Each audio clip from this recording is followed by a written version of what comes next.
প্রথমে তোমাদের একটি ভিডিও দেখাবো, তারপরে ভিডিওটির সবচেয়ে ফানি কমেন্ট গুলি পড়ে শোনাবো। তো এখন আমি হৃদয়দার হাতের খিচুড়ি খেয়ে টেস্ট করে বলছি তোমাদের যে কিরকম রান্না করে, আদৌ ভালো কি খারাপ সব সত্যি আজকে ফাঁস করবো। দেখো পাতলা আজকে কি পাতলা হয়েছে? না, আমি পাতলা করতে বারণ করেছিলাম। কারণ আমি সব রকম করতে পারি, কারণ আমরা পাতলাটা খেতে পছন্দ করি বলে আমরা পাতলাটা করি। বেশি ভালো হতো, যদি করতে বেশি ভালো লাগতো।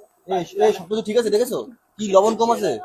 না না ঠিক আছে, সব ঠিক। আরে এই করিস না রে এরকম, সব ঠিক আছে। ভালোই হয়েছে। আগের দিনের মতো ফেক রিয়েকশন। হ্যাঁ ফেক দিল। কিন্তু আমার মনে হয় একটু কাঁচা কাঁচা আছে। পাগল নাকি? এরকমই হয়। মাথা মোটা খিচুড়ি খায় না বলে। কি একটা মৌরি পড়েছে মুখে, ওই জন্য ভেবেছি কাঁচা। না ভালো হয়েছে গাইস, অনেক ভালো রান্না হয়েছে। নিয়ে নাও। খিচুড়ি হয়ে গেছে। चलिए शुरू करते हैं। হৃদয়দা আমার সুমিদের পার্সোনাল শেফ। गजब बेइज्जती है। এখন বুঝলাম সারাদিন হৃদয় থাকে কেন, রান্না করার জন্য। प्यारी समझ गई।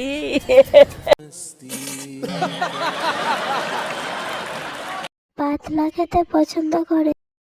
समझ रहे हो आप? समझ रहे हो?